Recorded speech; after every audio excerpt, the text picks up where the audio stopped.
Hello, Marc Sherman. You hung up on me, Mr. Sherman.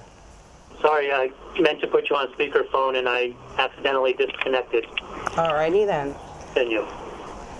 Pardon me? Please continue. You argue in your papers, sir, that I didn't, the lie that your law firm is telling is that I'm suing for medical malpractice. I'm not suing for medical malpractice, sir, because at a threshold level, I am not a patient of Dr. Patel or Dr. Ahmed. They do not have consent to treat me as a patient. Under New York Education Law, Section 6530, subsection 26, they performed professional services that were not duly authorized by the patient. I repeatedly refused. I repeatedly told them, I am not accepting any treatment from you. I am not your patient. They ignored me. They made a bunch of false medical records, and then they had the temerity to bill for it. I'm not paying for this. The taxpayers are in fraud. You, sir, are paying taxes so that you can pay for the fraud that these doctors executed at Rikers Island. You should be outraged. Hello? Yes, I'm here. So, I'm not asserting medical malpractice. I'm not stupid. And in fact, when Dr. Gormus asked me, these people knew exactly what they were doing, so did Marianne Capone. They presented me with a consent for mental health treatment. And then they wrote in their own handwriting, patient refused to sign. Then their story changed to patient unable to sign. Why am I unable to sign the consent form and the comprehensive treatment plan? Oh, well, there are no computer printers in the mental observation ward at Rikers Island. No kidding.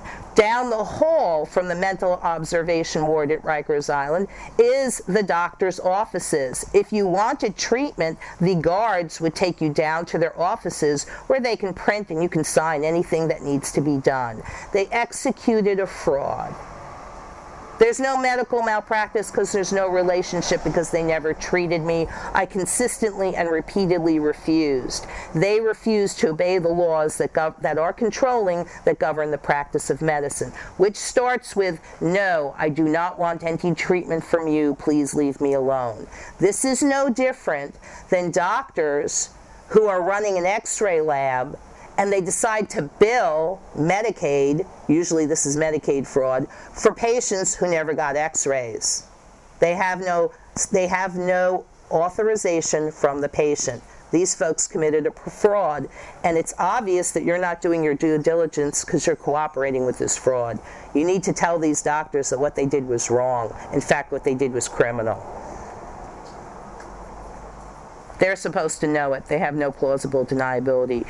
Are you still there, Mr. Sherman? I'm still here. If you look at the laws that are controlling, this is New York Education Law, Section 6530, that governs misconduct by physicians. They are expected to know and comply with all the rules, local laws that govern the practice of medicine, which starts with, I'm not your patient, I didn't ask for treatment. They knew exactly what they were doing. They presented me with consent forms. I refused to sign the consent forms because I was not their patient. Dr. Gormus even wrote in her own handwriting, patient refused to sign. Marianne Capone even wrote in on her own handwriting, and these exhibits are already in federal court, patient refused to sign. Then when their supervisors looked at this, and there's a comprehensive treatment plan, they changed their story from patient refuses to sign to patient unable to sign. I was not unable to sign. This ridiculous excuse. Have you ever been to Rikers Island, Mr. Sherman? Hello? Yes. Have you ever been to Rikers Island?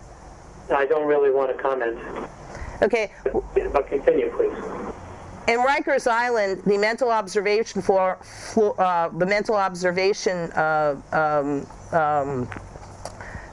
mental observation ward is literally down the hall from the doctor's offices.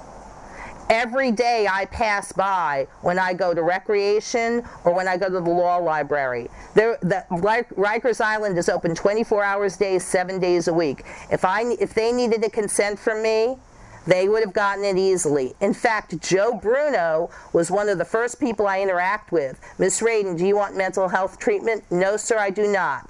And he wrote in, patient refuses treatment, and he's not being sued. And he did not create false records, and he did not bill for them. He left me alone. He complied with the law. These doctors did not. By the way, these doctors, are you still there, Mr. Sherman? I'm still here.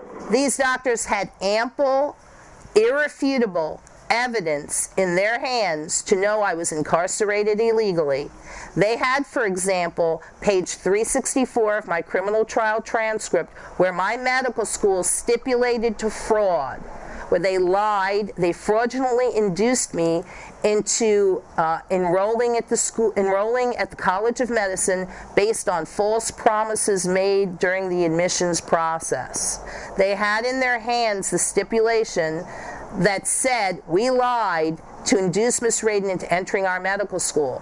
And they had in their hands a case law. This would be James versus SCS Business and Technical Institute, which I've already submitted in the Eastern District.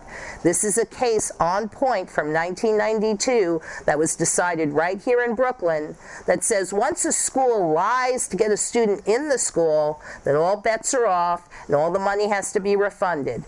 To, for example, the federal Pell program, to the state TAP program, and to me, Lydia Radin, because they committed fraud in the federal student loan program. Once a school is caught lying in a federal student loan program, and in a state tuition program, and in a federal Pell program, in order to get money, what do you think happens to the school, sir? Ms. Radin? They lose their ability to administer these programs forever. So the consequences to the school for the financial fraud in my case are huge. That's why they wanted to drop kick me into Rikers and have me falsely labeled.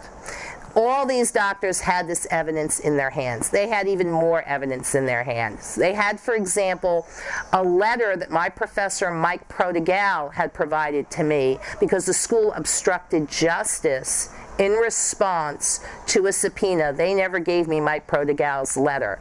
He had to reconstruct his letter.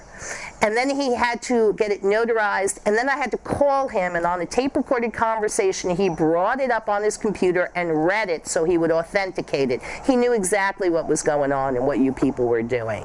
He wasn't going to let you do it.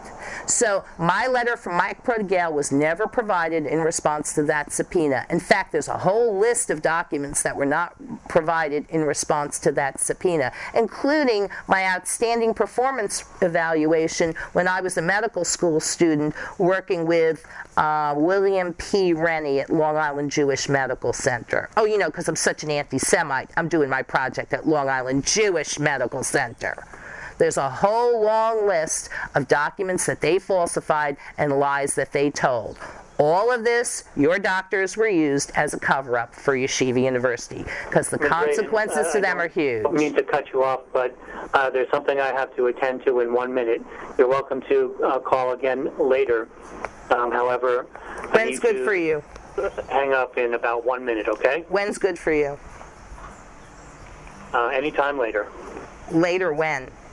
This afternoon, in an hour, when? This afternoon after 4 o'clock. Thank you.